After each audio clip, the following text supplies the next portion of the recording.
Hello అండి. ఈరోజు వచ్చేసి కొబ్బరి పొడి అనమాట. ఒట్టిమిరపకాయ కొబ్బరి పొడి చేసుకున్నాం. టేస్ట్ అయితే అబ్బా చెప్పలేము అనమాట. అంత టేస్టీగా ఉంటుంది. ఇడ్లీ లేక కానీ వేడి వేడి రైస్ లేక కానీ చాలా బాగుంటుంది. అది నేను ఎలా చేయాలో మీకు చూపిస్తాను. వీడియోలోకి వచ్చేయండి. ఏం లేదు, ఒక చిన్న కప్పు నిండా ఉద్దిపప్పు, అదే కప్పుతో శనగబ్యాళ్ళు తీసుకొని కొంచెం ఆయిల్ వేసి పెనంలో దోరగా ఫ్రై చేసుకోవాలి. అలాగే కొంచెం జీలకర్ర కూడా వేసి ఫ్రై చేసుకోవాలన్నమాట.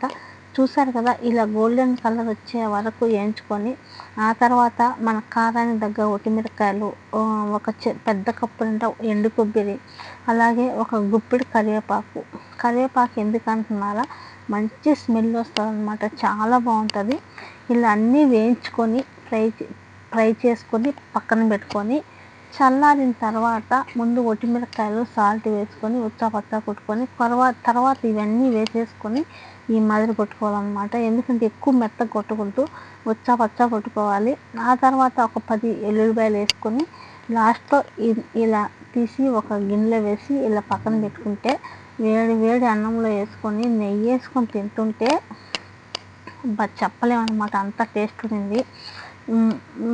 మేము మా అమ్మమ్మ వాళ్ళు ఊరికి పోయినప్పుడైతే వాళ్ళు ఇలా కొబ్బరి పొడి చేసి ఉద్దిబెళ్ళు వడలు చేసి నెయ్యి వేసి పెడతారు. చాలా బాగుంటాయి అన్నమాట. ఎందుకంటే అంత టేస్ట్ ఉంటాయి ఆ నీళ్ళకి, ఆ వడలకి, ఈ పొడికి చాలా బాగుంటుంది. అలాగే మనం వేడి వేడి రైస్ వేసుకొని తిన్నా ఇంకా తినాలనిపిస్తుంది అనమాట. అంత టేస్ట్ ఉంటుంది.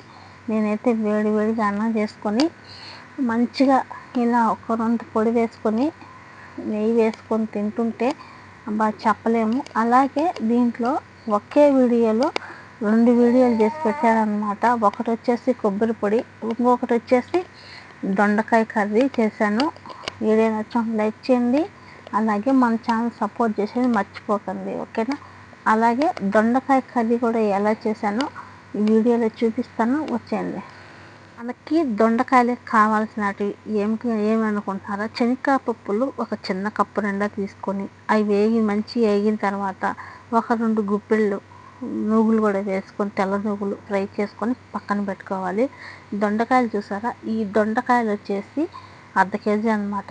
మన ఇండియా డబ్బులు వచ్చేసి 150 రూపాయలు పడ్డాయి. ఇలా దొండకాయలు మంచిగా క్లీన్ చేసుకొని ఇలా 4 గుప్పులుగా కోసుకొని పక్కన పెట్టుకోవాలి.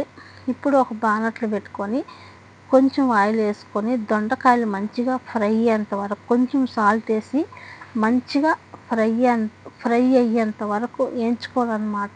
సన్నమంట పెట్టి ఒక 10-15 నిమిషాలు వేయించుకోవాలి. అంతవరకు యాగవన్నమాట దొండకాయలు. మంచిగా ఇలా సన్నమంట పెట్టి వేయించుకుంటేనే కూర చాలా టేస్టీగా ఉంటుంది, చాలా బాగుంటుంది అన్నమాట. ఒకసారి మీరు కూడా ట్రై చేయండి.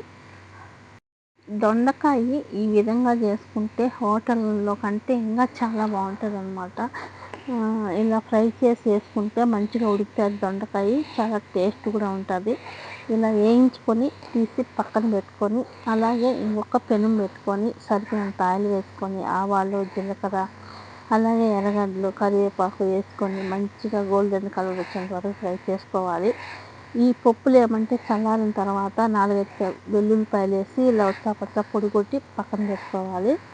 ఎర్రగడ్డలు అయితే వేగినాయి కదా, ఇప్పుడు ఈ టమోటాలు వేసి కొంచెం ఉప్పు, కొంచెం పసుపు వేసుకొని మంచిగా టమోటాలు మంచిగా ఫ్రై అవ్వాలన్నమాట. ఆయిల్ సపరేట్ అయ్యేంత వరకు ఫ్రై చేసుకోవాలి. దీంట్లో వాటర్ యాడ్ చేయాలన్నమాట, చాలా బాగుంటుంది. ఇలా మంచిగా ఫ్రై చేసుకొని ఇప్పుడు కొంచెం కారం వేసుకొని ఫ్రై చేసుకొని ఆ తర్వాత దొండకాయలు ఏవైతే ఉన్నాయో ఆ దొండకాయలు కూడా వేసేసుకొని సన్న మంట పెట్టేసి ఒక 10-15 నిమిషాలు ఇసిపెట్టేయాలి. ఆ తర్వాత మనకి ఈ పొడి అయితే ఏది ఉందో ఆ పొడి వేసుకొని అలాగే కొత్తిమీర వేసేసుకొని కొంచెం గరం మసాలా, కొంచెం ధనియాల పొడి వేసేసుకొని దింపేసుకోవడం అనమాట. టేస్ట్ అయితే అదిరిపోయింది. మీరు కూడా ఖచ్చితంగా ట్రై చేయాల్సిందే. వాటర్ అయితే వేయద్దు. ఇలా చేసుకుంటే చపాతీలకు కానీ అలాగే వేడి వేడి రైస్లే కానీ చాలా బాగుంటుంది. టేస్ట్ కూడా అంతే బాగుంటుంది అన్నమాట. చూసారు కదా, ఇలా అంతా అయిపోయిన తర్వాత నేనైతే కూర అంతా గిన్నెలోకి వేసి ఈ పెనుములో రైస్ చేసి కలిపాను. అబ్బా ఏమన్నా టేస్ట్ అంత అదిరిపోయింది. ఇలా మీకు పెనుములో రైస్ వేసుకొని తినే అలవాటు ఎంతమందికి ఉందో నాకు కామెంట్ చేయండి. అలాగే మన వీడియో నచ్చుంటే లైక్ చేయండి, ఫాలో చేయండి, సపోర్ట్ చేయండి. మీరు కూడా ఈ కర్రీ ఒకసారి ఇలా ట్రై చేయండి. ఎలా వచ్చిందో నాకు కామెంట్ చేయండి. Okay, bye friends.